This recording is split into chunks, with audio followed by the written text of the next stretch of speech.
வணக்கம். இந்த காணொலியில் 7ஆம் வகுப்பு சமூக அறிவியல் புத்தகத்திலிருந்து டேர்ம் 2ல இருக்கக்கூடிய விஜயநகர் பாமினி அரசுகளுடைய ரிவிஷன் வீடியோ பார்க்க போகிறோம். இன்னொரு முக்கியமான விஷயம் என்னன்னு பார்த்தீங்கன்னா, விஜயநகர பாமினி அரசுகள் நம்மளுக்கு சிலபஸில் இல்லை. குரூப் 4க்கு இல்லைன்னாலும் கடைசியாக நடந்த குரூப் 4 எக்ஸாமில் இதிலிருந்து கேள்வி கேட்க தான் செஞ்சாங்க. அதனால் நீங்கள் எப்போ படித்தாலும் இது சிலபஸில் இல்லைன்றதால ஒமிட் பண்ணாதீங்க, இதை படிச்சுக்கோங்க. இதிலிருந்து கேள்விகள் கேட்க தான் செய்கிறாங்க. இன்னொரு விஷயம் என்னென்னா, இதுக்கு முன்னாடி ஒரு சில வீடியோவில் டபுள் ரிவிஷன் பண்ணிட்டு 2 வாட்டி போட்டிருப்பேன். பட் எல்லாருக்குமே டபுள் ரிவிஷன் தேவைப்படாது. அதனால் நான் இது குயிக்காக ஏன்னா டபுள் ரிவிஷன் போடும்போது அந்த வீடியோவே ரொம்ப லென்த்தாக 1 hour பக்கம் போகுது. 1 hour பக்கம் போகிறப்போ தேவைப்படாதவங்களுக்கு அது நேரம் வீணடிக்கிற மாதிரி இருக்கும். சேம் டைம் பார்க்கவும் நம்ம டயர்டாயிருவோம். அதனால் டபுள் ரிவிஷன் வேணுன்றவங்க வீடியோவை இன்னொரு வாட்டி கூட பார்த்துருங்க. ஸோ சிங்கிள் ரிவிஷன் இருக்கும், குயிக்காக இருக்கும். மேக்ஸிமம் 1/2 hour முடிச்சாதான் அது ரிவிஷன் வீடியோவாகவே நம்மளுக்கு ஒரு ஃபீலும் கொடுக்கும். அதனால் குயிக்காக பார்த்துருவோம். பாமினி அரசுகள் எந்த காலகட்டத்தில் தோன்றினாங்க அப்படின்னு பார்த்தீங்கன்னா, 14ஆம் நூற்றாண்டில் தான் பாமினி அரசுகளும் விஜயநகர அரசுகளும் தோன்றியிருப்பாங்க. பாமினி அரசுகளும் விஜயநகர அரசுகளும் யாருக்கிட்ட வேலை பார்த்தாங்கன்னா, துக்ளக் அரசு வம்சத்தின் கீழே வேலை பார்த்துருப்பாங்க. அதில் பர்டிகுலராக பாமினி அரசு யார்கிட்ட வேலை பார்த்தாங்கன்னா, துக்ளக்கில் முகமது பின் துக்ளக். முகமது பின் துக்ளக் யாருன்னு கொஞ்சம் ரிமைண்ட் பண்ணி பாருங்க. டெல்லி சுல்தான்கள் படிச்சப்போ படிச்சிருப்போம். முகமது பின் துக்ளக் தலைநகரை என்ன பண்ணியிருப்பாரு, டெல்லியில இருந்து தேவகிரிக்கு மாத்திருப்பாரு. அந்த தேவகிரியினுடைய பெயரை தௌலதாபாத் அப்படின்ட்டு மாத்திருப்பாரு. அப்படி மாற்றினது தவறுன்னு தெரிஞ்சுக்கிட்ட முகமது பின் துக்ளக் என்ன பண்ணுவாரு, மறுபடியும் தலைநகரை டெல்லிக்கே மாற்றிருப்பாரு. ஸோ அவர்கிட்ட தான் பாமினி அரசுகள் வேலை பண்ணியிருப்பாங்க, வேலை செஞ்சிருப்பாங்க. பாமினி அரசு எங்க ஆட்சி பண்ணாங்கன்னா, மகாராஷ்டிரா மாநிலமும் கர்நாடகாவின் சில பகுதிகளையும் உள்ளடக்கி ஆட்சி பண்ணியிருப்பாங்க. பாமினி அரசுகள்ல முடியரசர்களாக முடிசூட்டு கொண்டவங்க எத்தனை பேருன்னு பார்த்தீங்கன்னா 18 அரசர்கள். பாமினி அரசு எத்தனை வருஷம் ஆட்சி பண்ணாங்கன்னா 180 ஆண்டுகள் ஆட்சி பண்ணியிருப்பாங்க. 16ஆம் நூற்றாண்டின் தொடக்கத்தில் பாமினி அரசு பார்த்தீங்கன்னா 5 சுல்தான்களாக பிரிஞ்சிருக்கும். அந்த 5 சுல்தான்கள் என்னன்னு பார்த்தீங்கன்னா, பிஜப்பூர், அகமது நகர், கோல்கொண்டா, பீடாரும். விஜயநகர அரசு பார்த்தீங்கன்னா அதுவும் ஒரு வலுவான அரசு தான். இவங்க விஜயநகர அரசு எத்தனை வருஷம் ஆட்சி பண்ணியிருப்பாங்கன்னா 200 ஆண்டுகள் ஆட்சி பண்ணியிருப்பாங்க. பாமினி அரசு 180 ஆண்டுகள்னா விஜயநகர அரசு 200 ஆண்டுகள் ஆட்சி பண்ணியிருப்பாங்க. பாமினி சுல்தான்கள் 5 பிரிஞ்சாங்க இல்லையா, அந்த 5 சுல்தான்களும் சேர்ந்து என்ன பண்ணியிருப்பாங்க, விஜயநகர எதிராக சண்டை போட்டு விஜயநகரை தோற்கடிச்சிருப்பாங்க. அது எந்த போர்னா தலைக்கோட்டை போர். அந்த தலைக்கோட்டை போர் எப்போ நடைபெற்றதுன்னா 1565. ரொம்ப ரொம்ப முக்கியம், ஞாபகம் வச்சுக்கோங்க. தலைக்கோட்டை போர் அல்லது ராட்சசி தங்கடி போர் அப்படின்னு சொல்லுவாங்க. எப்ப நடைபெற்றதுன்னா 1565. விஜயநகரத்தை எப்படி அழைப்பாங்கன்னா வெற்றியின் நகரம் அப்படின்னு அழைப்பாங்க. விஜயநகரத்தை எப்படி அழைப்பாங்க, வெற்றியின் நகரம்.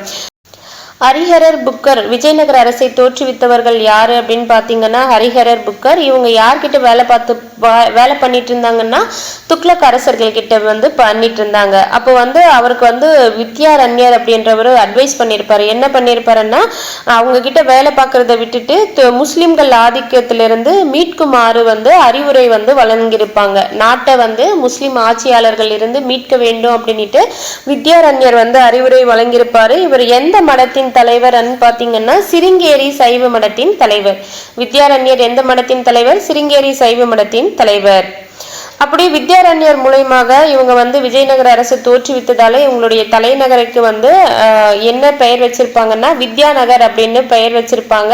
அதுதான் காலப்போக்கில் விஜயநகர் அப்படின்னு மாறியதுன்றதையும் குறிப்பிட்டிருக்காங்க. விஜயநகர அரசுகள் பாத்தீங்கன்னா 4 மரபுகளால ஆளப்பட்டிருக்கும். அந்த 4 மரபுகள் என்னன்னு பாத்தீங்கன்னா சங்கம, துளுவ, சாளுவ, ஆரவ. சங்கம வம்சத்தினுடைய காலகட்டம் பாத்தீங்கன்னா 1336 இருந்து 1485 வரைக்கும். சாளுவ வம்சம் 1485 இருந்து 1505 வரைக்கும். துளுவ வம்சம் 1505 இருந்து 1570 வரைக்கும். ஆரவீடு வம்சம் 1570 இருந்து 1646 வரைக்கும் 4 அரசு மரபுகளால ஆளப்பட்டிருப்பாங்க. விஜயநகர அரசர்களுக்கும் பாமினி அரசர்களுக்கும் சண்டை வந்துட்டே இருந்ததற்கான காரணம் என்னன்னு பாத்தீங்கன்னா, கிருஷ்ணா துங்கபத்ரா நதிகளுக்கு இடைப்பட்ட செழிப்பான பகுதியும் கிருஷ்ணா கோதாவரி நதிகளுக்கு இடைப்பட்ட கலிமுக பகுதி தான் காரணமாக அமைந்தது. சங்கம வம்சத்தை தோற்றுவித்தவர்கள் யாருன்னு பாத்தீங்கன்னா ஹரிஹர புக்கர். விஜயநகர அரசு உருவாகி எத்தனை வருஷம் கழிச்சு பாமினி அரசு வந்து நிறுவப்பட்டதுன்னா 10 ஆண்டுகள். ஆக்சுவலி பாமினி அரசு தோற்றுவிக்கப்பட்டது 1347, விஜயநகர அரசு தோற்றுவிக்கப்பட்டது 1336. கழிச்சோன்னா 11 வருஷம் வரும். பட் நம்மளுக்கு எந்த மந்த்ன்றதெல்லாம் தெரியாது. பட் நம்மளுக்கு எக்ஸாம்ல இந்த கேள்வி கேட்டு ஆப்ஷன்ல வந்து 10 ஆண்டுகள் விஜயநகர அரசு உருவாகி எத்தனை ஆண்டுகளுக்கு பிறகு பாமினி அரசு நிறுவப்பட்டது அப்படின்னு கொடுத்துட்டு ஆப்ஷன்ல வந்து 10 வருஷம் 11 ஆண்டுகள் இருக்கு அப்படின்னா நீங்க 10 வருஷம் தான் போடணும். 10 வருஷம் இல்லாத பட்சத்துல நீங்க 11 வந்து போடலாம். முதலாம் புக்கருடைய மகன் ஹரிஹரர் புக்கர் வந்து சங்கம வம்சத்தை தோற்றுவித்தாங்க இல்லையா, அந்த புக்கருடைய மகன் யாருன்னு பாத்தீங்கன்னா குமார கம்பண்ணா.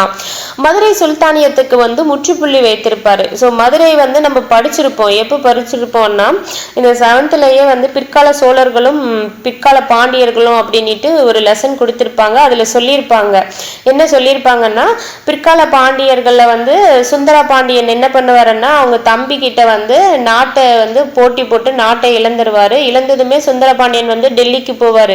போனவரை அங்க டெல்லியில யார் அப்ப ஆட்சி பண்ணியிருப்பாங்க, டெல்லி சுல்தானா அலாவுதீன் கில்ஜி வந்து ஆட்சி பண்ணிட்டு இருப்பாரு. அவர்கிட்ட வந்து உதவி கேட்பாரு. அப்ப மாலிக் கபூர் தலைமையில வந்து படையை வந்து மதுரைக்கு அனுப்புவாங்க.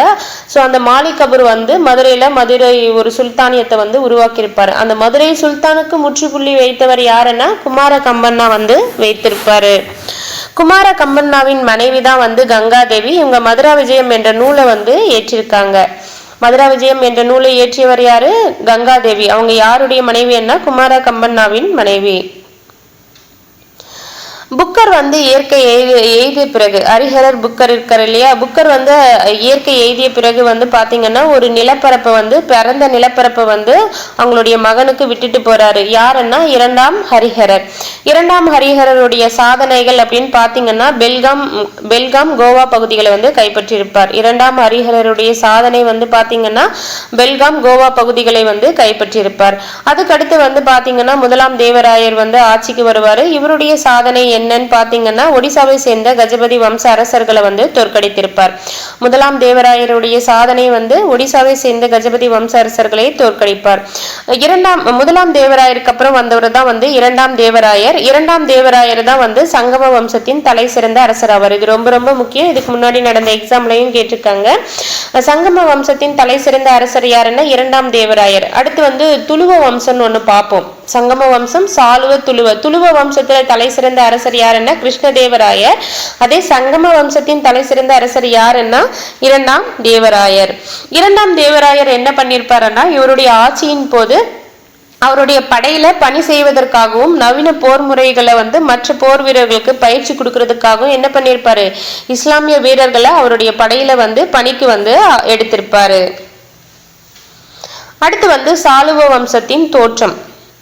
இரண்டாம் தேவராயருக்கு பின்னாடி வந்து பாத்தீங்கன்னா அந்த அளவுக்கு திறமை மிக்க அரசர்கள் யாரும் இருக்க மாட்டாங்க. பட் திறமையான படைத்தளபதி யாருன்னா சாளுவ நரசிம்மர் வந்து சங்கம வம்சத்தின் கடைசி அரசரான இரண்டாம் விருப்பாட்சி ராயை வந்து கொலை செய்துட்டு சாளுவ வம்சத்தை வந்து தோற்றுவித்திருப்பாரு. சாளுவ நரசிம்மரோட சாளுவ வம்சமும் வந்து முடியுது. அதுக்கப்புறம் திறமை மிக்க படைத்தளபதியாக இருந்த நரசு நாயக்கர் என்ன பண்ணுவாருன்னா துளுவ வம்சத்தின் ஆட்சியை வந்து தொடங்கி வைப்பாரு. இப்போ சங்கம வம்சத்துல வந்து நம்ம ஹரிஹரர், புக்கர், அப்புறமா புக்கருடைய மகன் குமார கம்பண்ணா பார்த்திருக்கோம். அப்புறமா புக்கருடைய மகன் வந்து இரண்டாம் ஹரிஹரரை வந்து பார்த்தோம். அதுக்கப்புறம் இரண்டாம் ஹரிஹரருக்கு வந்து அடுத்து வந்து முதலாம் தேவராயர், இரண்டாம் தேவராயர் வந்து பார்த்தோம் சங்கம வம்சத்துல. அதே சாளுவ வம்சம்னு பாத்தீங்கன்னா சாளுவ நரசிம்மர் அவர் வந்து ஒரு படைத்தளபதி சாளுவ வம்சத்தை தோற்றுவிக்கிறாரு. அவரோட வந்து அந்த சாளுவ ஆட்சியும் வந்து முடியுது. அடுத்து வந்து திறமையான படைத்தளபதியான நரசு நாயக்கர் வந்து துளுவ வம்ச ஆட்சியை வந்து தொடங்கி வைக்கிறாரு. துளுவ வம்ச அரசர்கள்ல மிகவும் போற்றுதலுக்குரியவர் யாருன்னா கிருஷ்ணதேவராயர் எத்தனை வருஷம் ஆட்சி பண்ணியிருப்பாருன்னா 20 வருஷம் வந்து ஆட்சி பண்ணியிருப்பாரு. கிருஷ்ணதேவராயர் ஆட்சி பொறுப்பு ஏற்றதுமே அவருக்கு வந்து 2 வந்து பாத்தீங்கன்னா 2 இலக்குகள் வந்து முக்கியமானதா வந்து முடிவு பண்றாரு. ஒன்னு வந்து துங்கபத்ரா பள்ளத்தாக்குகள்ல சுதந்திரமாக செயல்படக்கூடிய தலைவர்களை அடக்கி அவருடைய ஆதிக்கத்தின் கீழே கொண்டு வர்றது. இன்னொன்னு வந்து என்னன்னு பாத்தீங்கன்னா குல்பர்காவை கைப்பற்றுறது. இந்த குல்பர்கா வந்து என்னன்னு பாத்தீங்கன்னா பாமினி அரசர்களுடைய தலைநகரமாக செயல்பட்டு கொண்டிருந்ததா இந்த குல்பர்கா. அதை வந்து கைப்பற்றணும்ன்றதுதான் அவருடைய இலக்காக இருந்தது. அடுத்து வந்து பாத்தீங்கன்னா கிருஷ்ணதேவராயர் ஆட்சியின் போது பாமினி சுல்தானாக இருந்த முகமது ஷா என்ன பண்றாருன்னா, முகமது ஷா வந்து அவருடைய அமைச்சரால பதவி பறிக்கப்பட்டு சிறை வைக்கப்படுறாரு. அப்போ கிருஷ்ணதேவராயர் வந்து முகமது ஷாவை விடுவித்து மீண்டும் அரியணையில அமர வைக்கிறாரு. அப்போ கிருஷ்ணதேவராயர் வந்து எந்த பாமினி அரசரை வந்து சிறையிலிருந்து விடுவித்து அரியணை ஏற வைக்கிறாருன்னா முகமது ஷா. கிருஷ்ணதேவராயர் வந்து கஜபதி வம்ச அரசர் பிரதாபருத்ரனோடு போர் வந்து மேற்கொண்டிருப்பாரு. பிரதாபருத்ரன் எந்த நாட்டை சேர்ந்த அரசர்னா ஒடிசாவை சேர்ந்த அரசர். இந்த போர்ல வந்து என்ன பண்ணுவாரு, பிரதாபருத்ரனை வந்து வின் பண்ணிடுவாரு கிருஷ்ணதேவராயர். ஆனா பிரதாபருத்ரன் வந்து சமாதானம் செய்து கொள்ள விரும்பி என்னுடைய பொண்ணை உனக்கு கல்யாணம் பண்ணி தர்றேன்னு சொல்லிட்டு திருமணம் பண்ணி வைக்கிறது மூலயமா கிருஷ்ணதேவராயர் வந்து அவர் கைப்பற்றிய பகுதிகளை பிரதாபருத்ரனுக்கு திரும்ப வந்து கொடுத்துருவாரு. போர்த்துகீசிய பீரங்கி படை வீரர்களின் உதவியோடு கோல்கொண்டா சுல்தானை வெற்றி கொண்டவர் யாரு அப்படின்னு பாத்தீங்கன்னா கிருஷ்ணதேவராயர்.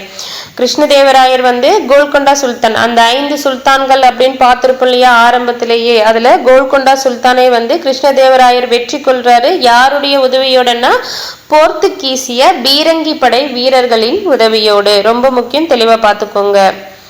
அதுக்கப்புறம் வந்து பிஜப்பூர் சுல்தான் கிட்ட இருந்து எதை வந்து கைப்பற்றிறார் கிருஷ்ணதேவராயர்னா ரெய்ச்சூரை வந்து கைப்பற்றிறார். கோல்கொண்டா சுல்தானை வந்து கிருஷ்ணதேவராயர் வந்து தோற்கடிக்கிறாரு. யார் உதவியோடனா போர்ச்சுகீசிய பீரங்கி படை உதவியோட. அதுக்கப்புறம் பிஜப்பூர் சுல்தான் கிட்ட இருந்து கிருஷ்ணதேவராயர் எதை கைப்பற்றாருன்னா ரெய்ச்சூரை வந்து கைப்பற்றினார். மழை நீரை சேமிப்பதற்காக பெரிய நீர்ப்பாசன குளங்களையும் நீர்த்தேக்கங்களையும் உருவாக்கியவர் யாரு அப்படின்னு பாத்தீங்கன்னா கிருஷ்ணதேவராயர். தலைநகரான ஹம்பியில கிருஷ்ணசாமி கோயில், அசாரா ராமசாமி கோயில், விட்டாலசாமி கோயில் போன்ற புகழ் பெற்ற கோயில்களை கட்டியவர் யாருன்னா கிருஷ்ணதேவராயர். கிருஷ்ணதேவராயர் வந்து பாத்தீங்கன்னா போர்களின் மூலமா நிறைய செல்வங்களை வந்து வெற்றி பெற்று கொண்டு வந்திருப்பாரு. அந்த செல்வங்கள் எல்லாம் யாருக்கு கொடுத்திருப்பாங்கன்னா தென்னிந்திய கோயில்களுக்கு வந்து வழங்கியிருப்பாங்க. ஸோ அவர் கொடுத்த செல்வங்கள்ல தென்னிந்திய கோயில்கள்ல வந்து பாத்தீங்கன்னா பெரிய கோபுரங்கள், நுழைவாயில்கள்ல கோபுரங்கள் எல்லாம் கட்டியிருப்பாங்க. ஸோ அவர் கொடுத்த செல்வங்களால தான் கட்டணும் அப்படின்ட்டு அவரை போற்றும் வகையில வந்து அந்த கோபுரங்களுக்கு ராயகோபுரம், ஏன்னா கிருஷ்ணதேவராயர் அந்த ராயகோபுரம், அந்த ராயகோபுரம் அப்படின்ட்டு அழைச்சிருப்பாங்க. கிருஷ்ணதேவராயர் வந்து எந்தெந்த நாட்டில இருந்து குதிரைகளை வந்து இறக்குமதி பண்ணாரு அப்படின்னு பாத்தீங்கன்னா அரேபியாவில இருந்தும் ஈரான்ல இருந்தும் வந்து பெரும் எண்ணிக்கையில் குதிரைகளை வந்து இறக்குமதி செய்தார். யாருன்னா கிருஷ்ணதேவராயர். அரேபியா குதிரை நம்ம படிச்சிருப்போம், பட் ஈரான்ல இருந்தும் குதிரைகளை வந்து இறக்குமதி பண்ணியிருக்காரு.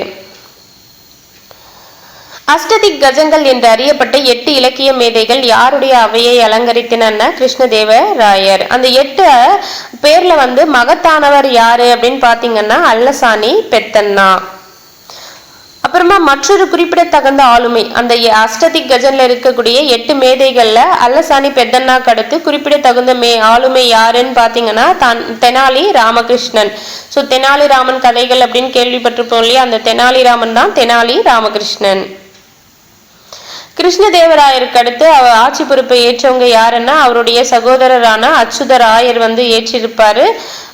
அதுக்கடுத்து வந்து முதலாம் வேங்கடரும் வந்து ஏற்றிருப்பாரு. பட் இவங்களுடைய காலகட்டத்தில் முக்கியமான நிகழ்வுகள் எதுவுமே வந்து நடைபெற இல்லை. அதுக்கப்புறம் வந்து குறைந்த வயதை கொண்ட சதாசிவராயர் வந்து முடிசூட்டி கொண்டார். சதாசிவராயர் எந்த வம்சத்துல வர்றாரு, துளுவ வம்சத்துல வந்து வர்றாரு. சதாசிவராயர் வந்து குறைந்த வயதுடையவர் என்றதுக்காக பகர ஆளுநராக யார் இருந்தாருன்னா ராமராயர் வந்து இருந்தார். சதாசிவராயருடைய பகர ஆளுநர் யாருன்னா ராமராயர். ஸோ இந்த சதாசிவராயர் முடிசூட்டியும் பகர ஆளுநராக ராமராயர் இருந்தப்போதான் வந்து பாமனி சுல்தான்கள் அவங்கெல்லாம் வந்து ஒன்று கூடி தலைக்கோட்டை போர் வந்து நடைபெறுது. எப்போன்னா 1565. இதை வந்து வேற எப்படி அழைப்பாங்கன்னா ராட்சசி தங்கடி போர் அப்படின்னு அழைப்பாங்க. இந்த போர்ல வந்து விஜயநகர அரசு வந்து தோற்று போகும். எந்த போர்ல? தலைக்கோட்டை போர்ல. விருப்பாக்ஷா கோயில் ஹம்பி இமேஜ்ல வந்து கொடுத்துருக்காங்க, பார்த்துக்கோங்க. இது கர்நாடகால வந்து இருக்கு. விஜயநகரம் இருந்த இடம் வந்து தற்போது எப்படி அழைக்கப்படுதுன்னா ஹம்பி அப்படின்ட்டு அழைக்கப்படுது. இதை வந்து யுனெஸ்கோ வந்து உலக பாரம்பரிய சின்னமாக வந்து அறிவிச்சிருக்காங்க. ஹம்பி எங்க இருக்குன்னா கர்நாடகாவில் வந்து இருக்கு. ஆரவீடு வம்சம். சதாசிவராயர் அவருடைய பகர ஆளுநராக இருந்த ராமராயரை வந்து என்ன பண்ணுவாங்கன்னா தலைக்கோட்டை போர்ல வந்து கொன்னுருவாங்க. கொன்னுட்டு அந்த விஜயநகர தலைநகரம் அதெல்லாம் வந்து நிறையவே சேதப்படுத்திருப்பாங்க பாமினி சுல்தான்கள். ஸோ அப்போ வந்து பாத்தீங்கன்னா அந்த ராமராயருடைய சகோதரரான திருமலை தேவராயர் என்ன பண்ணிருப்பாருன்னா சதாசிவராயரோட நிறைய செல்வங்களை கொண்டு தப்பிச்சிருப்பாரு. தப்பிச்சுட்டு அவர் எங்க போயிருப்பாருன்னா சந்திரகிரிக்கு வந்து போயிருப்பாரு. யாருன்னா திருமலை தேவராயர் வந்து சதாசிவராயரை அழைச்சிட்டு நிறைய செல்வங்களோட சந்திரகிரிக்கு வந்து போறாரு. சந்திரகிரிக்கு போன திருமலை ராயர் தான் என்ன பண்ணிருப்பாருன்னா திருமலை தேவராயர் வந்து ஆரவிடு வம்சத்தின் ஆட்சியை வந்து தொடங்கியிருப்பாரு. சேம் டைம் வந்து பாத்தீங்கன்னா புதிய தலைநகரை வந்து எங்க உருவாக்கி இருப்பாங்கன்னா பெனுகொண்டாவில வந்து உருவாக்கியிருப்பாங்க. ஸோ இப்படி உருவாக்கி கொஞ்ச காலம் ஆட்சி போது கடைசியாக வந்து விஜயநகர அரசு வந்து வீழ்ச்சியுற்றது எப்போதுன்னா 1646 1336 வந்து விஜயநகர அரசு வந்து தோற்றுவிப்பாங்க. 1646 வந்து வீழ்ச்சியுற்றது. இவங்களுடைய நிர்வாகம் அப்படின்னு பாத்தீங்கன்னா அரச பதவி வந்து பரம்பரையாக இருந்தது. பரம்பரையாகன்னா அப்பாவுக்கு அப்புறம் அப்பாவுடைய மகன், அவங்களுக்கு அப்புறம் அவங்களுடைய மகன் அப்படின்ட்டு பரம்பரையாக இருந்தது. நடுவுல வந்து முறைகேடாகவும் வந்து ஆட்சியை வந்து பிடிச்சிருக்காங்கன்றதையும் கொடுத்திருக்காங்க. விஜயநகர அரசை வந்து எப்படி பிரிச்சாங்கன்னா பேரரசு வந்து மண்டலங்களாகவும், மண்டலங்கள் நாடுகளாகவும், நாடுகள் ஸ்தலங்களாகவும், ஸ்தலங்கள் கிராமங்களாகவும் பிரிச்சாங்க.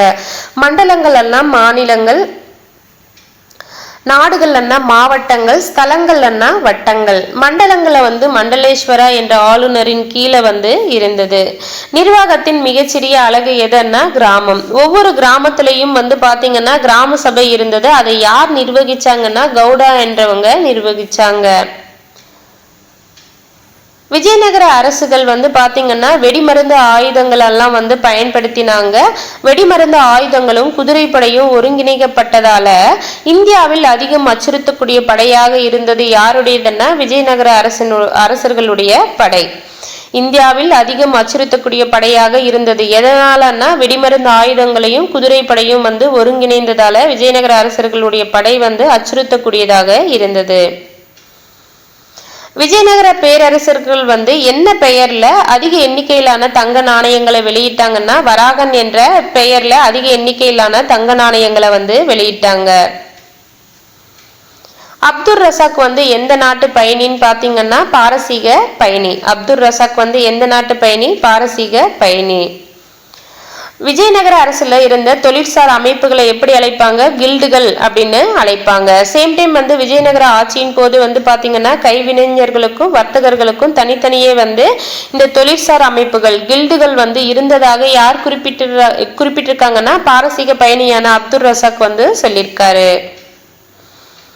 வணிகம் வந்து நிறைய நடந்திருக்கு. அது போல சீனாவில இருந்து பாத்தீங்கன்னா பட்டும், மலபார்ல இருந்து வாசனை பொருட்களும், பர்மாவில இருந்து விலை உயர்ந்த கற்களும் வந்து ஆபரண கற்கள் ஆகியவை வந்து மையமாக கொண்டு வணிகம் வந்து நடைபெற்றது. பர்மாவில இருந்து விலை உயர்ந்த ஆபரண கற்கள். அமுக்த மாலியாத்தா என்ற காவியத்தை தெலுங்கு மொழியில் இயற்றியவர் யாருன்னா கிருஷ்ணதேவராயர். ஜாம்பவதி கல்யாணம் என்ற சமஸ்கிருத மொழியில் இயற்றப்பட்ட நாடக நூல் யாருடையதுன்னா கிருஷ்ணதேவராயர். பாண்டுரங்க மகாத்யம் என்ற நூலை இயற்றியவர் யாருன்னா தெனாலி ராமகிருஷ்ணா. பாண்டுரங்க மகாத்யம் என்ற நூலை இயற்றியவர் யாருன்னா தெனாலி ராமகிருஷ்ணா. அமுக்த மால்யாத்தா வந்து கிருஷ்ணதேவராயர் வந்து அந்த நூலை வந்து ஏற்றிருப்பாரு. இது யாரை பற்றியதுன்னா பெரியாழ்வரின் மகளான கோதை தேவியை பற்றியது. பெரியாழ்வரின் மகள் கோதை தேவின்ட்டு யாரு சொல்லுவோம்? ஆண்டாளை வந்து சொல்லுவோம். அமுக்த மால்யாத்தா அன்றதுக்கான பொருள் என்னன்னு பாத்தீங்கன்னா தான் அணிந்த பின் கொடுப்பவர் என்பது பொருள். ஆண்டாள் வந்து என்ன பண்ணிருப்பாங்க? சூடி கொடுத்த சுடற்கொடி அப்படின்னு சொல்லுவோம் இல்லையா? ஏன் அப்படி சொல்லுவோம்னா அவங்க தொடுத்த மாலையை வந்து அவங்க அணிஞ்ச பிறகுதான் கடவுளுக்கு கொடுத்திருப்பாங்க. சோ அததான் வந்து அமுக்த மால்யாத்தான்னா தான் அணிந்த பின்னர் கொடுப்பவர் என்பது பொருள். விஜயநகர ஆட்சியின் காலத்துல வந்து பாத்தீங்கன்னா கட்டடக்கலை வந்துட்டு ஒரு புதிய பானை வந்து உருவாகி இருக்கு. அது என்ன பாணின்னு சொல்றாங்கன்னா விஜயநகர பாணி அப்படின்னு அழைக்கிறாங்க. விஜயநகர ஆட்சி காலத்துல கட்டப்பட்ட தூண்கள்ல வந்து பாத்தீங்கன்னா அதிக அளவுல வந்து குதிரை அதாவது அந்த தூண்கள்ல செதுக்கப்பட்டுள்ள விலங்குகள்ல அதிகம் வந்து எது இருந்ததுன்னா குதிரைகள் வந்து இருந்ததுன்றதையும் குறிப்பிடுறாங்க. சேம் டைம் வந்து விஜயநகர அரசர்கள் என்ன பண்ணிருக்காங்கன்னா கடவுளர்களை காட்சிப்படுத்துவதற்காக உயர்ந்த மேடையும் கூடிய மண்டபங்கள் அல்லது திறந்த வெளி அரங்குகள் வந்து கட்டியிருக்காங்க. அடுத்து வந்து பாமினி அரசு. பாமினி அரசை வந்து எப்போ தோற்றுவிக்கிறாங்கன்னா 1347. யார் தோற்றுவிக்கிறாங்கன்னா அலாவுதீன் ஹசன். அலாவுதீன் ஹசன் அண்ணாலும் ஹசன் கங்கு அண்ணாலும் பாமன் ஷா அண்ணாலும் ஒரே நபர் தான். ஸோ எந்த இடத்தை தலைநகராக கொண்டு தோற்றுவிக்கிறாங்கன்னா தௌலதாபாத். தேவகிரி அப்படின்னு பார்த்துருப்போம் இல்லையா, தேவகிரியை தான் வந்து முகமது பின் துக்ளக் தௌலதாபாத் அப்படின்னு பெயர் மாற்றம் செஞ்சிருப்பாரு. ஸோ அந்த தௌலதாபாத் நகரை கைப்பற்றி அதை தலைநகரமாக கொண்டு ஆட்சியை வந்து தொடங்கியிருப்பாரு. யாருன்னா அலாவுதீன் ஹசன். 2 ஆண்டுகளில் 1347 வந்து பாமினி அரசு தோற்றுவிக்கிறாங்க. 2 வருஷத்திலேயே வந்து அவங்களுடைய தலைநகரை வந்து பாத்தீங்கன்னா குல்பர்காவுக்கு மாற்றிடுறாங்க. அப்போ 2 வருஷம் கழிச்சு அப்படின்னும் போது 1349 வந்து வரும். அது வந்து பாத்துக்கோங்க. முதல்ல வந்து பாமினி அரசு எந்த இடத்தை தலைநகராக கொண்டு ஆட்சியை தொடங்குறாங்கன்னா தௌலதாபாத். அதுக்கப்புறம் 2 வருடங்களுக்கு பிறகு தலைநகரை எங்க மாற்றுறாங்க, குல்பர்காவுக்கு மாற்றுறாங்க. அதுக்கப்புறம் மறுபடியும் தலைநகர் மாற்றுறாங்க. அது எப்பன்னு பாத்தீங்கன்னா 1429. 1429 தலைநகரை வந்து பீடாருக்கு வந்து மாற்றுறாங்க. தலைநகரை எங்க மாற்றுறாங்க, பீடாருக்கு வந்து மாற்றுறாங்க. பாமினி வம்சத்துல எத்தனை அரசர்கள் இடம்பெற்றிருப்பாங்கன்னா 18 அரசர்கள் 180 வருடங்கள் வந்து ஆட்சி பண்ணிருப்பாங்கன்னுட்டு ஸ்டார்டிங்லயே வந்து பார்த்திருப்போம். அலாவுதீன் ஹசன் பாமன் ஷா இவர் வந்து 11 வருஷம் தான் ஆட்சி பண்ணுவாரு. அப்போ 1347 11 ஆட் பண்ணோம்னா 58 வந்து வரும். அலாவுதீன் ஹசன் பாமன் ஷா எத்தனை வருஷம் ஆட்சி பண்ணாருன்னா 11 ஆண்டுகள் ஆட்சி பண்ணாரு. ஸோ இவர் வந்து பாத்தீங்கன்னா ராஜமுந்திரி, கொண்டவீடு, ரெட்டி அரசர்களோட போர் புரிஞ்சு அவங்கள கப்பம் கட்ட வந்து நிறைய முயற்சிகள் வந்து பண்ணியிருப்பாரு. அதன் மூலியமா நிறைய போர்கள் தான் வந்து நடைபெற்றதுன்றதை கொடுத்திருக்காங்க. சேம் டைம் வந்து அலாவுதீன் ஹசன் வந்து என்ன பண்ணியிருப்பாருன்னா 4 மாகாணங்களாக வந்து பிரிச்சிருப்பாரு. ஆட்சியை வந்து எளிமையா பண்ணணுன்றதுக்காக அரச வந்து 4 மாகாணங்களாக பிரிச்சிருப்பாங்க. அந்த 4 மாகாணங்களை எப்படி அழைக்கிறாங்கன்னா தராப் அப்படின்னு அழைக்கிறாங்க. 4 மாகாணங்களை எப்படி அழைக்கிறாங்க, தராப் என அழைக்கப்பட்டன. அடுத்து வந்து பாத்தீங்கன்னா முதலாம் முகமது ஷா வந்து 1358 இருந்து 1375 வரைக்கும் ஆட்சி பண்றாரு. இவர் 10 வருஷம் கழிச்சு 58 வந்தவர். 68 வந்து பாத்தீங்கன்னா வாரங்கல் அரசரோட போரிட்டதன் மூலயமா வந்து கோல்கொண்டா கோட்டை, பச்சை கலந்த நீலவண்ண கற்களால் செய்யப்பட்ட சிம்மாசனம் போன்ற பெரும் செல்வத்தையும் வந்து இழப்பீடாக பெறாரு. யாருன்னா முதலாம் முகமது ஷா. அலாவுதீன் ஹசன் ஷா வந்து என்ன பண்ணியிருப்பாரு, பாமினி அரசை வந்து தோற்றுவிச்சிருப்பாரு. 11 வருஷம் ஆட்சி பண்ணியிருப்பாரு. அவருடைய ஆட்சி காலத்துல சொல்லக்கூடிய விஷயங்களா என்ன கொடுத்திருக்காங்கன்னா அரசை வந்து 4 மாகாணங்களா பிரிச்சாங்க. அது தராப் என அழைக்கப்பட்டனன்றதை கொடுத்திருக்காங்க. அதுக்கப்புறம் வந்தவர் முதலாம் முகமது ஷா. முதலாம் முகமது ஷா வந்து 1368 58 ஆட்சிக்கு வந்தாலும் 68 வாரங்கல் அரசரோட போரிட்டதன் மூலமா என்ன பெறாரு, கோல்கொண்டா கோட்டையை வந்து பெறாரு. பச்சை கலந்த நீலவண்ண கற்களால் செய்யப்பட்ட சிம்மாசனம் உட்பட பெரும் செல்வத்தை வந்து இழப்பீடாக பெறாரு. இந்த சிம்மாசனம் தான் வந்து என்ன ஆகுது, பிற்காலத்துல வந்து பாமினி சுல்தான்களின் அரியணையாக ஆயிற்று. பாமினி அரசுகள் பிங்க், விஜயநகர அரசுகள் கிரீன். அவங்க ஆட்சி பண்ண பகுதியை வந்து கொடுத்துருக்காங்க பாருங்க மேப்ல. ஸோ மதுரை, ஸ்ரீரங்கம், காஞ்சிபுரம், சிருங்கேரி, ஹம்பி இதெல்லாம் வந்து விஜயநகர அரசுகள். மேலே இருக்கக்கூடிய தேவகிரி, பீடார், குல்பர்கா, பிஜப்பூர், ரேச்சூர், தோஆப், வாரங்கல், கோல்கொண்டா இது எல்லாமே வந்து யார் ஆட்சி பண்ணியிருப்பாங்கன்னா பாமினி அரசுகள் வந்து ஆட்சி பண்ணியிருப்பாங்க. பிர்தௌசி என்றவர் பாத்தீங்கன்னா ஷானாமா என்ற ஒரு நூலை வந்து ஏற்றிருப்பாரு. அந்த நூல்ல வந்து அந்த சிம்மாசனம் மேல வந்து பார்த்தோம் இல்லையா, அதை பத்தி ஒரு சிலதை சொல்றாரு. என்ன சொல்றாருன்னா, பச்சை கலந்த நீலவண்ண கல்லானது விலை உயர்ந்த அணிகலன்களில் பயன்படுத்தப்படும் கல்லாகும். பாரசீக அரசர்களின் அணிகலன்களால் அலங்கரிக்கப்பட்ட சிம்மாசனங்களில் இத்தகைய வண்ணங்களாலான அரியணையும் ஒன்றாகும் என அப்படின்ட்டு ஷானாமா நூல்ல வந்து குறிப்பிட்டிருக்காரு. யாருன்னா பிர்தௌசி. கோல்கொண்டா கோட்டை வந்து எங்கே இருக்குது அப்படின்னு பார்த்தீங்கன்னா ஹைதராபாத்லேருந்து 11 கிலோமீட்டர் தொலைவில் வந்து இருக்குது. தொலைவில் ஒரு குன்றின் மேலே 120 மீட்டர் உயரத்தில் வந்து அமைந்திருக்கு. இந்த கோல்கொண்டா கோட்டை வந்து எதற்கு பெயர் பெற்றதுன்னு பார்த்தீங்கன்னா ஒளி தொடர்பான கட்டடக்கலை அம்சங்களுக்கு இந்த கோட்டை வந்து பெயர் பெற்றது. ஒளின்னா சவுண்டு ரிலேட்டடாக அந்த கோட்டையில் எங்கே ஒரு சின்ன சவுண்டு கேட்டாலும் எல்லா பக்கமே வந்து அது வந்து நல்லா வந்து கேட்கும். அதனால் ஒளி தொடர்பான கட்டிடக்கலை அம்சங்களுக்கு எந்த கோட்டை பெயர் பெற்றதுன்னா கோல்கொண்டா கோட்டை வந்து பெயர் பெற்றது. கோட்டையின் மிக உயரமான இடத்தை வந்து எப்படி அழைக்கிறாங்கன்னா பாலஹிசார் அப்படின்னு அழைக்கிறாங்க. சேம் டைம் வந்து பார்த்தீங்கன்னா தர்பார் மண்டபத்திலிருந்து குன்றின் கீழே அமைந்துள்ள அரண்மனைக்கு சுரங்கப்பாதை இருப்பதாக சொல்லப்படுகிறது என்றதையும் கொடுத்திருக்காங்க. இந்த குல்பர்கா மசூதி வந்து பார்த்துக்கோங்க, பாமினி ஆட்சி காலத்தில் வந்து கட்டியிருப்பாங்க. யாருன்னா முதலாம் முகமது ஷா வந்து கட்டியிருப்பாரு. முதலாம் முகமது ஷா வந்து பார்த்தீங்கன்னா பாமினி அரசிற்கு வலுவான ஒரு அடித்தளத்தை வந்து அமைத்து கொடுத்தார். அலாவுதீன் அஷன் ஷா பாமினி அரசை வந்து தோற்றுவித்தார். பட் வலுவான ஒரு அடித்தளத்தை அமைத்து கொடுத்தவர் யாருன்னா முதலாம் முகமது ஷா தான் வந்து அமைத்து கொடுத்திருக்காரு. பாமினி ஆட்சி காலத்தில் வந்து 5 அரசர்களாக சிதறுண்ட போதும் வந்து பாமினி அரசு தொடர்ந்ததுன்றதை கொடுத்துருக்காங்க. நம்ம ஃபர்ஸ்ட்லவே வந்து பார்த்தோம் இல்லையா, பிஜப்பூர், பீடார், பிரார், கோல்கொண்டா, அகமது நகர் அப்படின்ட்டு அப்படி 5 சிதறுண்ட போதும் பாமினி அரசு தொடர்ந்துருக்குன்றதை சொல்கிறாங்க. சேம் டைம் வந்து முதலாம் முகமது ஷா வந்து பார்த்தீங்கன்னா குல்பர்காவில் 2 மசூதிகளை வந்து கட்டியிருக்காங்க. குல்பர்கா தான் அவங்க தலைநகரமாக கொண்டு இப்போ ஆட்சி புரியுறாங்க. அப்போ அந்த குல்பர்காவில் 2 மசூதிகள் கட்டியிருக்காங்க. அந்த முதல் மசூதி வந்து எப்போ கட்டி முடிக்கிறாங்கன்னு பார்த்தீங்கன்னா 1367. பாமன் ஷா ஆட்சி நிறுவனது 1347.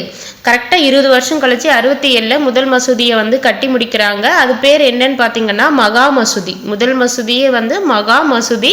மகான்னா பெருசு, மகா அப்படின்னா பெருசு, பெரிய மசூதி. இந்த முதல் மசூதி பேர் என்னன்னா மகா மசூதி. அது வந்து 216 அடி × 16 அடி என்ற அளவில் கட்டப்பட்டதாகும்ன்றதை கொடுத்துருக்காங்க. முதலாம் முகமது ஷா தொடர்ந்து வந்து ஆட்சிக்கு வந்தவர் யாருன்னா முஜாகித் வந்து வந்திருப்பாரு. முஜாகித்துக்கு அடுத்து வந்து பார்த்தீங்கன்னா 2ஆம் முகமது வந்து வந்திருப்பாரு. 2ஆம் முகமதுடைய காலத்துல வந்து ஆட்சி காலத்துல அமைதி வந்து நிலவியது அப்படின்றத சொல்றாங்க.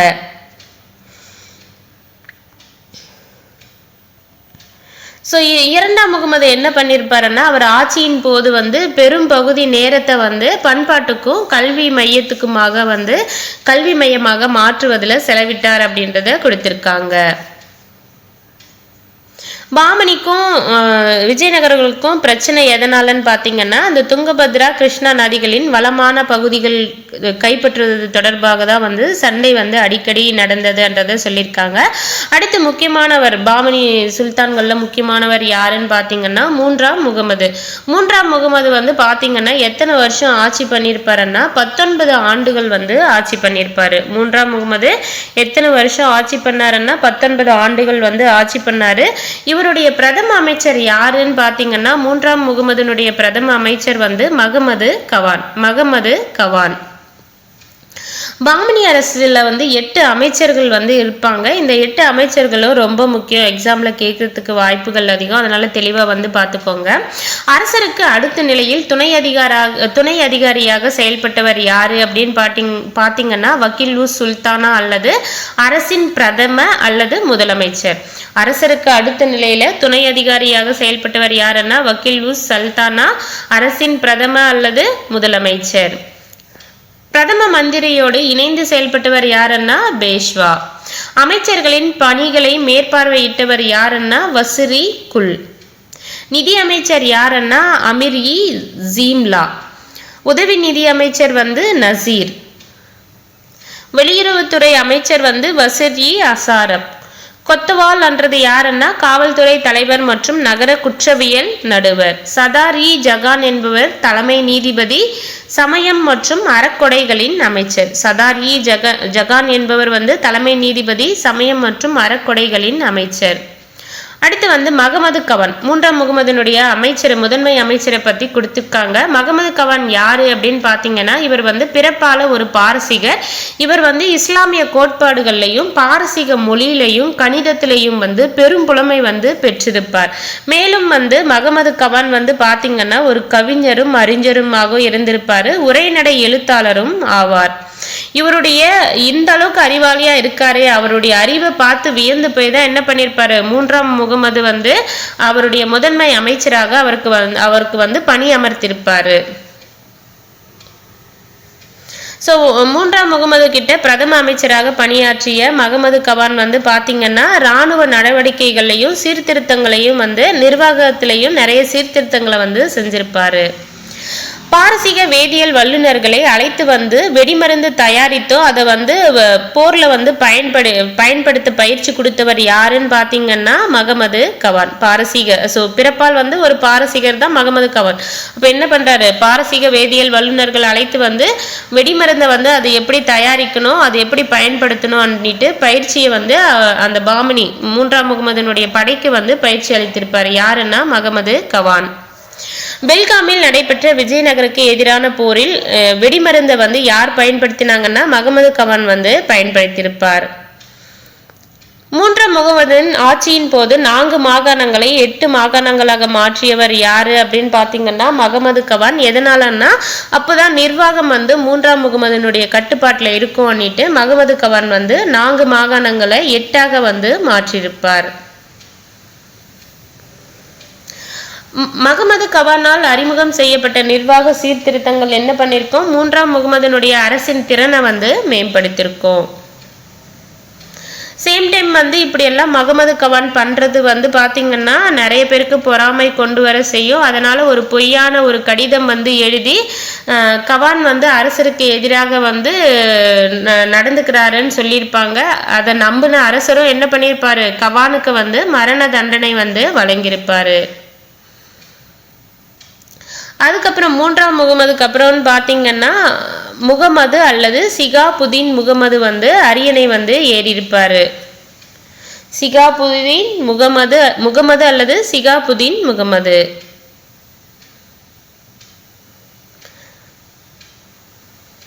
ஸோ அதுக்கப்புறம் வந்த சுல்தான்கள் பற்றி சொல்லக்கூடிய விஷயங்கள் எதுவுமே இல்லைன்ட்டு சொல்லியிருக்காங்க. 5 சுதந்திரமான தக்கான சுல்தானியங்களாக கடைசியாக பாமினி அரசு வந்து பார்த்தீங்கன்னா 5 சுதந்திரமான தக்கான சுல்தான்களாக சிதைந்தது. அது ஒன்று வந்து பீடார், இன்னொன்று வந்து பார்த்தீங்கன்னா பிஜப்பூர், அகமது நகர், பீரார், கோல்கொண்டா ஆகியவனவாகும். பாமினி சுல்தான்களுடைய பங்களிப்பு, கட்டடக்கலைக்கான பங்களிப்பு எங்கு காணலாம்னா தொடக்கத்தில் அவங்களுடைய தலைநகரமாக இருந்த குல்பர்காவில் வந்து பார்க்கலாம். அடுத்து வந்து சொல்லியிருக்காங்க பாமினி அரசை நிறுவிய அலாவுதீன் அஷன்ஷா வந்து பார்த்தீங்கன்னா யாருடைய முயற்சியால் முல்தான்ல கல்வி கற்றிருப்பாருன்னா அலாவுதீன் கில்ஜியின் படை தளபதிகளில் ஒருவர். அலாவுதீன் கில்ஜி என்னாவே நம்மளுக்கு மாலிக் கபூர் வந்துருவார் படை தளபதி அன்னிட்டு. அவர்கிட்ட அவர் மட்டும் இருந்தாருன்னா கிடையாது, இன்னொரு நிறைய பேர் இருந்திருக்காங்க. அதுல இன்னொருத்தர் யாருன்னா ஜாபர் கான் என்பவரின் முயற்சியால முல்தான்ல கல்வி வந்து படிச்சிருக்காரு. யாருன்னா அலாவுதீன் ஹசன். ஸோ அலாவுதீன் ஹசன் வந்து படிச்சதெல்லாம் அவங்களுடைய குழந்தைங்களும் படிக்கிறதுக்காக வந்து ஒரு பள்ளியை வந்து நிறுவுவதில் கவனம் வந்து செலுத்தியிருக்காரு. யாருன்னா அலாவுதீன் அஷன்ஷா. சேம் டைம் வந்து அவருடைய மகனான 1ஆம் முகமது கல்வி கற்பதை ஆதரித்தவர் ஆவார் அப்படின்றதையும் கொடுத்திருக்காங்க. யாரு ஆதரிச்சிருக்காங்க, அவருடைய 1ஆம் முகமதுனுடைய அப்பாவான அலாவுதீன் ஹசன். 8வது சுல்தானாக பாமினி அரசுல ஆட்சி பண்ணவர் யாருன்னா சுல்தான் பிரோஷ். 8வது சுல்தானாக பாமினி சுல்தான்ல ஆட்சி புரிஞ்சவர் யாருன்னா சுல்தான் பிரோஷ். இவர் வந்து மொழியியல் அறிஞரும் கவிஞரும் ஆவார் அப்படின்றத கொடுத்திருக்காங்க. சுல்தான் பிரோஷ் வந்து மொழியியல் அறிஞரும் கவிஞரும். பீடார்ல வந்து பாத்தீங்கன்னா யாருடைய மதராசா வந்து அமைந்திருக்குன்னா மகமது கவானின் மதராசா வந்து அமைஞ்சிருக்கு. மதராசான்னா கல்வி நிலையம். இந்த கல்வி நிலையத்துல 3000 கையெழுத்து பிரதிகளை கொண்ட பெரிய நூலகத்தை வந்து கொண்டிருந்தது என்றதையும் கொடுத்திருக்காங்க. ஸோ மகமது கவானின் மதராசா எங்க இருக்குன்னா பீடார்ல வந்து இருக்கு. அந்த மதராசால வந்து எத்தனை கையெழுத்து பிரதிநிதிகள் கொண்ட பெரிய நூலகமாக இருக்குன்னா 3000 கையெழுத்து பிரதிகளை கொண்ட பெரிய நூலகத்தை வந்து கொண்டிருக்கு. சுருக்கமும் ஒரு வாட்டி பார்த்துக்கோங்க. விஜயநகர அரசை தோற்றுவித்தவர்கள் யாருன்னா ஹரிஹரர், புக்கர் வந்து தோற்றுவித்திருப்பாங்க. இவங்க வந்து தோற்றுவித்தது சங்கம வம்சம். சங்கம வம்சத்துல தலை சிறந்த அரசர் யாருன்னா இரண்டாம் தேவராயர் வந்து ஆவார். ஸோ இரண்டாம் தேவராயர் வந்து விஜயநகர அரசை வந்து ஒருங்கிணைக்கப்பட்டு விரிவாக்கப்பட்டது அவருடைய ஆட்சி காலத்துலன்றதையும் சொல்லியிருக்காங்க. எப்படி பாமினி அரசுல வந்து அலாவுதீன் அஷன் வந்து பாமினி அரசை தோற்றுவித்திருப்பாங்க, முதலாம் முகமது தான் வந்து அந்த அரசை வழிபடுத்திருப்பாருன்னு சொல்லுவாங்க. அதுபோல இங்க வந்து இரண்டாம் தேவராயர் அது விஜயநகர அரசை வந்து ஒருங்கிணைக்கப்பட்டதும் ஒருங்கிணைச்சிருக்காரு அரசுன்றதை கொடுத்திருக்காங்க. துளுவ வம்சங்கள்ல சிறந்த அரசராக இருந்தவர் தான் யாருன்னு பாத்தீங்கன்னா கிருஷ்ணதேவராயர். கிருஷ்ணதேவராயர் ஆட்சியில தான் வந்து அஷ்டதிக் கஜங்கள் என்று சொல்லக்கூடிய 8 அமைச்சர்கள் வந்து இருந்திருப்பாங்க. அலாவுதீன் பாமன் ஷா வந்து பாமினி அரசை வந்து உருவாக்கியிருப்பாரு. முதலாம் முகமது வந்து அதை ஒருங்கிணைச்சிருப்பாரு. மகமது கவான் யாருடைய முதன்மை அமைச்சர்னா மூன்றாம் முகமதனுடைய முதன்மை அமைச்சர். அடுத்து வந்து book back question and answer. சரியான விடையை தேர்ந்தெடுத்து எழுதுக. சங்கம வம்சத்தின் மிக சிறந்த ஆட்சியாளர் வந்து தேவராயர் இரண்டாம் தேவராயர் அப்படின்னு சொல்லலாம். விஜயநகர கட்டட தூண்களின் பெரும்பாலும் காணப்படும் விலங்கு எதுன்னா குதிரை. சங்கம வம்சத்தின் கடைசி அரசர் யாருன்னா இரண்டாம் விருப்பாக்ஷ ராயர். மதுரை சுல்தானிய அரசை முடிவுக்கு கொண்டு வந்தவர் யாருன்னா குமார கம்பண்ணா. பாமினி அரசில் சிறந்த மொழியறிஞராகவும் கவிஞராகவும் விளங்கியவர் வந்து யாருன்னு பார்த்தீங்கன்னா சுல்தான் பெரோஷ். 8வது சுல்தான்ன்றதை பார்த்திருப்போம். ஆரவிடு வம்சத்தின் தலைநகர். கோடிட்ட இடங்களை நிரப்புக. ஆரவிடு வம்சத்தின் தலைநகர் வந்து எதுன்னா பெனுகொண்டா. விஜயநகர பேரரசர்களால் வெளியிடப்பட்ட நாணயங்களுக்கு வந்து என்ன பெயர்னா வராகன் என்று பெயர். மகமது கவான் வெடிமருந்து தயாரிக்கவும் அதனை பயன்படுத்துவது பற்றி விளக்குவதற்காகவும் பாரசீக வேதியியல் அறிஞர்களை வந்து வர செய்தார். விஜயநகர் நிர்வாகத்தில் கிராம நிர்வாகங்களை வந்து யார் கவனித்தாங்கன்னா கவுடா. விஜயநகரான்றது வெற்றியின் நகரம். பிரதாபருத்ரான்றது ஒடிசாவின் ஆட்சியாளர். கிருஷ்ணதேவராயர் வந்து பாத்தீங்கன்னா அஷ்டதிக் கஜம். அப்துல் ரசாக் வந்து பாரசீக சிற்ப கலைஞர். தெனாலி ராமகிருஷ்ணா வந்து பாண்டுரங்க மகாமத்தியம். அடுத்து வந்து பாருங்க, இந்தியாவில் விஜயநகர அரசின் இராணுவம் அச்சுறுத்தக்கூடியதாக இருந்தது என்றது சரி. விஜயநகர இராணுவம் பீரங்கி படை மற்றும் குதிரைப்படையை கொண்டிருந்தது என்றதும் சரி. காரணம் கூற்றுக்கான சரியான விளக்கம். தவறான இணையை கண்டறிவும். வாசனை பொருட்கள் வந்து எங்கன்னா மலபார். பட்டு வந்து சீனா. விலை மதிப்பற்ற கற்கள் வந்து பர்மா. மதுரா விஜயம் வந்து கங்காதேவி. பொருந்தாததை கண்டுபிடி. முதலாம் முகமது. ஏன்னா அவர் மட்டும்தான் வந்து பாமினி அரசர். மீதி இருக்கிறவங்கெல்லாம் வந்து விஜயநகர அரசர்கள். கீழ்காணும் கூற்றுகளை ஆகிய பொருத்தமான விடையை டிக்கிட்டு காட்டவும் சொல்லியிருக்காங்க. பச்சை கலந்த நீல வண்ணத்தை கொண்ட விலையுயர்ந்த கற்களால் ஆன அரியணை பாரசீக அரசர்களின் அரசவையை அலங்கரித்தன என பிர்தோசி தன்னுடைய ஷானாமா என்னும் நூலில் குறிப்பிட்டுள்ளார் என்றது சரி. விஜயநகர பாமினி அரசர்களுக்கிடையே மோதல்கள் ஏற்படுவதற்கு காரணம் வந்து கிருஷ்ணா துங்கபத்ரா நதிகளுக்கு இடைப்பட்ட செழிப்பான பகுதி, கிருஷ்ணா கோதாவரி நதிகளுக்கு இடைப்பட்ட கலிமுக பகுதியே காரணமாக அமைந்தன என்றதும் சரி. முதலாம் முகமது முல்தானில் கல்வி பயின்றார் என்றது தப்பு.